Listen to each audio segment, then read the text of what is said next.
जय श्री कृष्णा। सभी भक्तों को जय श्री राधे। मैं पंडित धर्मेंद्र शर्मा श्री हनुमतधाम बालाजी महाराज से इस चैनल के माध्यम से हम आपको प्रत्येक धार्मिक कार्य के बारे में, व्रत त्यौहार हो, चाहे ज्योतिष संबंधी कार्य हो, चाहे रामचरितमानस श्रीमद् भागवत कथा से संबंधित शंका समाधान से जुड़ा कोई शब्द प्रश्न हो, सबका हम समाधान करेंगे। और अनुष्ठानों के बारे में भी हम आपको बताएंगे कि किस चीज़ की प्राप्ति के लिए कौन सा अनुष्ठान करना चाहिए, करवाना चाहिए। ये चैनल पूरा जो है आपको प्रत्येक पांडित्य क्रम से आपको विज्ञ करवाएगा और इस चैनल के माध्यम से आपको सभी धार्मिक कार्यों की जानकारी दी जाएगी, यज्ञ अनुष्ठान, ज्योतिष से संबंधित आदि कार्यों की। और इसी के साथ व्रत त्यौहार जो भी आते हैं हमारे भारतवर्ष में, उसकी जानकारी भी इस चैनल के माध्यम से हम आपको देंगे। अभी जो व्रत आ रहा है वो है कार्तिक कृष्ण पक्ष के अंदर आता है, करवा चतुर्थी का व्रत आता है। तो ये व्रत जो है क्यों किया जाता है और इसके करने से क्या फल मिलता है, इसकी महिमा हम आपको बताएंगे। ये व्रत कार्तिक कृष्ण पक्ष की चतुर्थी को मनाया जाता है और इसमें महिलाएं खासकर अपने सौभाग्य की वृद्धि के लिए, अपने पति की आयु की वृद्धि के लिए ये व्रत करती है। और इस दिन सौभाग्यवती स्त्रियां जो है पति के स्वास्थ्य और दीर्घायु की कामना के लिए और सुख समृद्धि के लिए ये व्रत किया करती है। इस व्रत को करने वाली स्त्रियां प्रातःकाल उठकर ब्रह्म मुहूर्त में स्नान ध्यान करके पति पुत्र पौत्र तथा सुख समृद्धि की कामना के लिए संकल्प लेकर इस व्रत को करती है।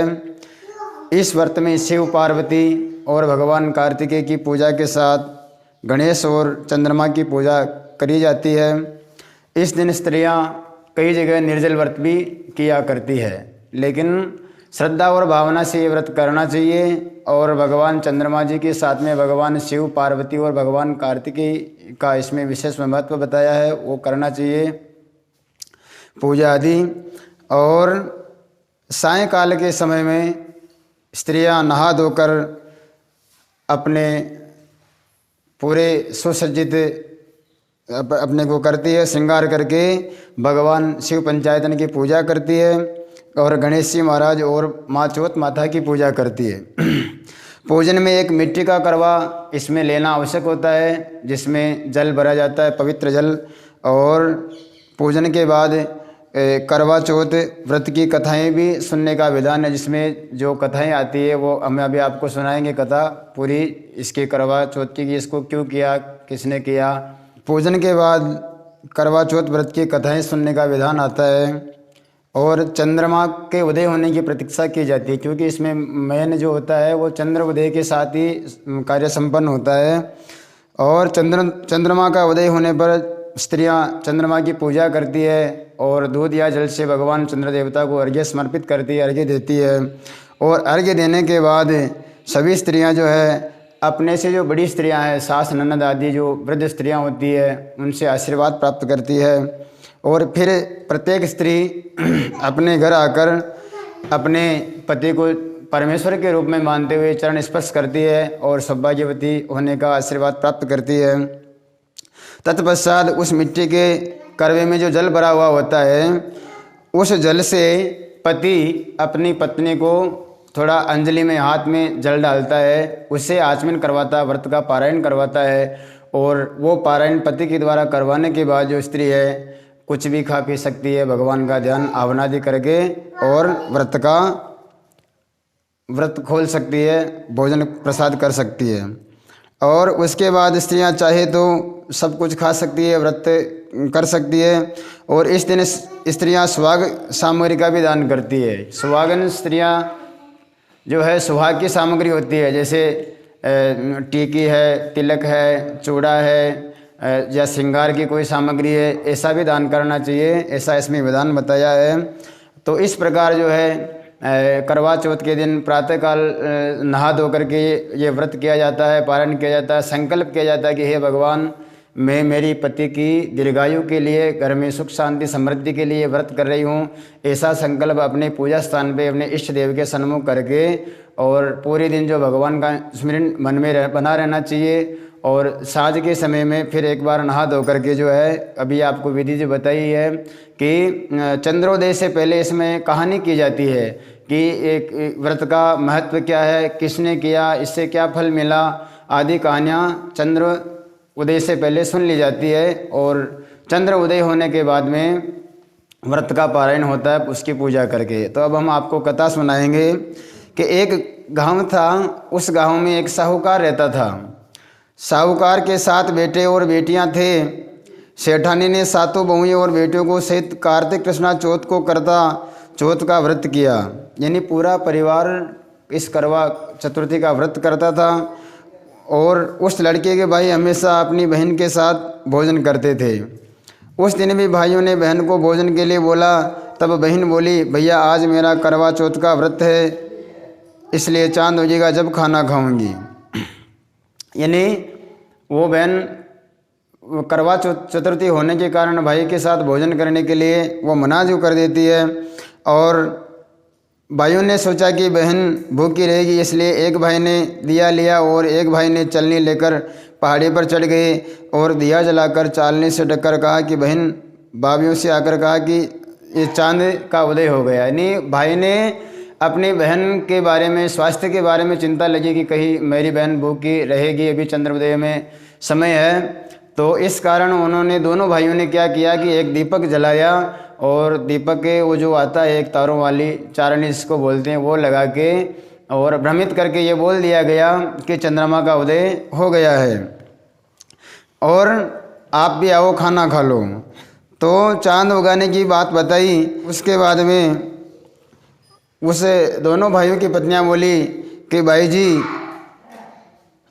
तुम्हारे लिए चांद उगा है, तुम ही देख लो।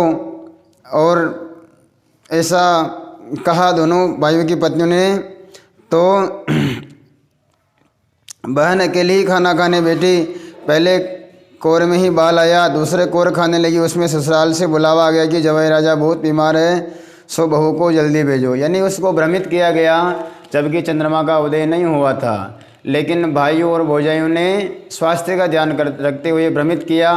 और उसने जैसे ही भोजन का निवाला, पहला निवाला लिया, तो उसमें बाल जो निकला। और मित्रों, बाल भी जो भोजन में अगर बार बार आता है तो वो कष्टकारी है, वो पितृदोष का सूचक होता है। यानी जिसके बार बार भोजन में, पानी में, जल में, दूध में आदि में किसी में बाल निकलता है, कहीं भी घर में या बाहर में करो भोजन, तो वो पितृदोष का कारक होता है, पितृदोष की उसमें ये होती है। और जैसे ही दूसरा निवाला लिया तो उसके पति देव का बुलावा आ गया कि आपके पति जो है जोर से बीमार हुए हैं। माता ने जैसे ही ससुराल का बुलावा सुना और बुलावा सुनने के बाद में तत्काल उसको भेजने का प्रबंध किया और कपड़े निकालने के लिए जो बक्सा आता उसको खोला। तो मतलब जो उसमें हाथ डालते सबसे पहले सफ़ेद वस्त्र हाथ में आया, उसके बाद में काला वस्त्र हाथ में आया, उसके बाद नीला वस्त्र हाथ में आया। ये सभी क्या है मित्रों की, ये सब अशुभ सूचक होते हैं। तो ऐसा माता ने जब देखा तो उसके मन में भय हुआ कि कहीं ना कहीं मेरी पुत्री के सुहाग में कोई खटपट है। तो उसने वो एक सोने का सिक्का निकाला और सोने का सिक्का जो उसके पल्लू में बांध दिया और कहा कि पुत्री जो भी रास्ते में मिले उसको सबको प्रणाम करना, सबके पैर छूते जाना और जो आपको अखंड सौभाग्यवर्ती होने का आशीर्वाद दे, ये सिक्का अपने गांठ से खोल के उसी व्यक्ति को दे देना, ऐसा उसको समझाया। जब वो रास्ते में निकली तो बहुत से लोग मिले, स्त्रियां मिली, वृद्ध मिले और पिता तुल्य व्यक्ति भी मिले। सबने आशीर्वाद दिया कि बेटा फलो फूतो। किसी ने कौन सा आशीर्वाद दिया, लेकिन सौभाग्यवर्ती होने का आशीर्वाद किसी ने दिया नहीं। और किसी ने भाइयों का सुख होने का आशीर्वाद दिया कि आपकी भाइयों के परिवार में खूब आनंद रहे, लेकिन सुहाग का आशीर्वाद किसी ने नहीं दिया। लेकिन जब वो ससुराल के दरवाजे में पहुंचने ही वाली थी तो जेठ की लड़की जो पलने में झूल रही थी और जब उसने उस जेठूती लड़की का आशीर्वाद लिया, पैर छुए, तो उसने तत्काल बोल दिया कि शील हो, सपूती हो, 7 पूत की माँ हो, ये शुभ आशीर्वाद दिया। ये वाक्य सुनते ही उसने जल्दी से सोने का सिक्का निकाल कर उसे दे दिया और अपने जो चुंदरी होती है, लोगड़ी होती है, उसके पल्ले में उसने गांठ लगा ली। अंदर गई तो पति मरा हुआ पड़ा था। बहू ने अपने मरे हुए पति को जलाने के लिए नहीं ले जाने दिया और बोली, मेरे लिए एक अलग से झोपड़ी बनवा दो। वही अपने मरे हुए पति को लेकर रहने लगी, यानी उसके सास ने भी उसको अलग कर दिया और उसके लिए बासी कुसी रोटी और आदि भोजन भेजने लगी और वो वही अलग से घास फूस के घर में रहने लगी अपने मुर्दा पति के साथ में। और जब माघ महीने की जो संकष्ट चतुर्थी आती है, तिल चतुर्थी आती है और आई और वो बोली, करवा पिला तो करवा पिला, वायु की प्यारी करवा ले, दिन में चांद देखने वाली करवा पिला। जब वो बोली कि हे चौथ माता, मेरा उजड़ा हुआ सुहाग तो आपको बनाना ही पड़ेगा, मेरे पति को जिंदा ही करना पड़ेगा, मुझे मेरी गलती का पश्चाताप है, मैं आपसे माफ़ी मांगती हूँ। तब चौथ माता बोली, मेरे से बड़ी बैसाखी चौथ आएगी, वो तुझे सुहाग देगी। इसी तरह बैसाखी चौथ आई, उसने कहा कि भादवे की चौथ तुझे सुहाग देगी। कुछ महीने बाद भादुड़ी चौथ माता स्वर्ग से उतरी, वही सब बात कहने लगी। तब उसने चौथ माता के पांव पकड़ लिए। चौथ माता बोली कि तेरे पर सबसे बड़ी कार्तिक की करवा चौथ माता है, वही नाराज़ हुई, इसलिए तू उसके पैर मत छोड़ना, वही तेरी जो है मनोकामना पूर्ण करेगी। यानी चौथ माता ने कहा कि जो भादुड़ी चौथ आती है, जो गणेश चतुर्थी आती है, उसके बारे में भी बताया, बैसाखी चौथ के बारे में बताया, वो आपकी मनोकामना पूर्ण करेगी। लेकिन जब भादवी माता दर्शन दिए उसने और वो आई तो उसने कहा कि हे पुत्री, तुझ पर जो है कार्तिक बुद्धि चतुर्थी यानी चौथ माता की नाराज़गी है, तूने उसका व्रत पारायण से ढंग से नहीं किया, इसलिए वो नाराज़ है और उसी के पैर पकड़े रहे, वही तेरा सब भला करेगी। और जब उसने यदि तूने उसके पैर छोड़ दिए तो फिर कोई भी तेरे पति को जिंदा नहीं कर सकता है, ऐसा कहकर चली जाती है। अब कार्तिक का महीना आया, स्वर्ग से चौथ माता उतरी। चौथ माता आई और गुस्से से बोली कि वायु की बहन करवा ले, दिन में चांद उगनी करवा ले, धनी बुखानी करवा ले, व्रत बांधनी करवा ले। और जब साहूकार की बेटी ने पैर पकड़ लिए और विलाप करके रोने लगी, चौथ माता, मेरा सुहाग तो मेरा व्रत भंग करने के कारण उजड़ा है, मैं ना समझती, मुझे इतना बड़ा दंड मत दो। यानी चौथ माता जब कार्तिक बुद्धि चतुर्थी के दिन पधारी तो आकर वो ऐसा कहने लगी कि वायु की बहन करवा ले, दिन में चांदनी उगाने करवा ले, धनी बुखाने करवा ले, व्रत बांधनी करवा ले।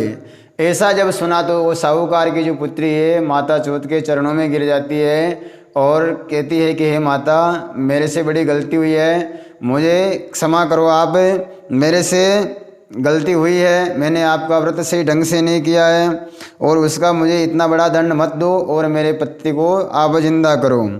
तब चौथ माता बोली, पापनी हत्यारनी, मेरा पैर क्यों पकड़ बैठी है, मेरा पैर छोड़ दे। तब वह बोली, मेरी बिगड़ी हुई आपको बनानी पड़ेगी, मुझे सुहाग देना ही पड़ेगा, क्योंकि आप सब जग की माता है और सबकी इच्छा पूरी करने वाली है। तब चौथ माता खुश हुई और आंखों से काजल निकाला, नाखूनों से मेहंदी निकाली, बिंदी से रोली निकाली और सबसे छोटी उंगली से उसके मरे हुए पति पर छींटे दिए और छींटा देते ही उसका पति जो है उठ बैठा हो गया, जीवित हो गया।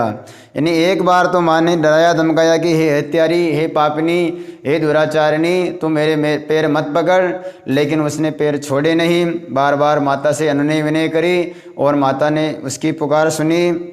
माता ने उसको सुहाग की सामग्री दी और कनिष्ठिका अंगुली से उसके पति पर जल की छींटा लगाकर उसको पुनः जिंदा कर दिया और बोलने लगा और कह रहा है कि मुझे नींद बहुत अच्छी आई है। जब वह बोली, मुझे तो 12 महीने हो गए, मुझे तो चौथ माता ने सुहाग दिया है, तब पति बोला कि चौथ माता का विधि विधान से उजमन करो।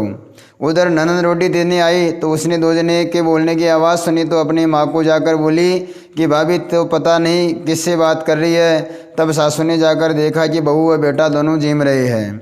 यानी पति देव भी खुश हुए, और चौथ माता को प्रणाम किया और उसकी पत्नी से कहा कि चौथ माता के इस व्रत का उज्जमन करो। और ऐसा अवसर पाकर दोनों खुशी में अच्छी तरह मीठे पकवान बनाते हैं, विधि विधान से पूजा पर्व मनाते हैं। और उसकी जो साहूकार के बेटी की जो ननद आती है तो वो उस घर में 2 जन्म की आवाज़ सुनकर अपनी माँ को जाके बताती है कि भैया तो मरे हुए पड़े हैं और भाभी जो है किसी दूसरे आदमी से बात कर रही है। तो माँ जाकर देखती है ऐसा कुछ नहीं था, दोनों जने जो पति पत्नी थे वो बात कर रहे थे, क्योंकि चौथ माता की कृपा से उनका पति जो जीवित हो गया था। उसको विश्वास हो गया, लेकिन उसने कहा कि भाई सब बस्ती वालों को कैसे विश्वास कराया जाए कि पूरे 12 महीने बाद उसके जो बेटा जीवित हुआ। तो बहू ने कहा कि सासू जी इस करवे को जो उल्टा करने से ये पुनः मर जाएगा और इसको फिर सीधा करने से सबके सामने जिंदा हो जाएगा। तो पूरे नगर में ढिंडोरा पिटवा दिया और सभी नगरवासी इकट्ठे हुए और उस करवे को उल्टा करके फिर सीधा किया और सबके सामने वो उसका पति जीवित हुआ। और इस प्रकार ये करवा चौथ का व्रत प्रत्येक सुहागिनी स्त्री को करना चाहिए और जीवन पर्यंत करना चाहिए। और वर्ष में जो 13 चतुर्थी आती है प्रत्येक मास की, उसका व्रत करना चाहिए। और क्योंकि माँ बड़ी कृपालिनी होती है और शास्त्र कहते हैं कि कुपुत्रो जायते क्वचिदपि कुमाता न भवति। हम पुत्र हैं सभी माँ के, हम कुपुत्र हो सकते हैं लेकिन फिर भी माता कभी कुमाता नहीं हो सकती है। माता सदा के लिए हमें शुभ आशीर्वाद ही देती है, चाहे कितनी 1000 गलती भी हो जाए हमसे, फिर भी माँ हमें शुभ आशीर्वाद देती है। और ऐसी ये पावन कथा है। और इसी के साथ सभी को जय श्री कृष्णा। और इस वर्ष का जो व्रत पड़ रहा है कार्तिक कृष्ण पक्ष चतुर्थी रविवार दिनांक 24 अक्टूबर 2021 को ये व्रत मनाया जाएगा। तो सभी सुहागन स्त्रियों से, माता बहनों से निवेदन है कि इस व्रत को करें और यथाशक्ति दान पुण्य करें, साथ में गौ सेवा भी करें। और जो आपके पास में कोई दीन दुखी हो, जो गरीब व्यक्ति हो, उनको भी सेवा करें और उनको भी दाना खाना देवे, क्योंकि परोपकारी सबसे बड़ा पुण्य है। और भगवान भी हमारे सब धार्मिक या कुछ ऐसे जो कर्म होते हैं उनको तभी स्वीकार करते हैं कि जब हमारी दृष्टि में कोई दीन दुखी हो, पीड़ित हो, गरीब हो, उनकी सेवा हम करें, गौ सेवा करें, बड़ों का सम्मान करें, तभी हमारी ये व्रत, ये कथाएं, ये श्रवण करना आदि अनुष्ठान करवाना सफल होता है। यदि हम बार बार अनुष्ठान करवा रहे हैं फिर भी हमारी जो है हमारे कर्म है वो कुकर्म है, कुसंगति है, या जीवन में दया नहीं है या परोपकार नहीं है, तो फिर जो है वो अनुष्ठान किसी काम का नहीं रहता है। इसी के साथ सभी को जय श्री कृष्णा और इस व्रत को अवश्य करें। जय श्री कृष्णा, जय श्री राम, जय चौथ माता।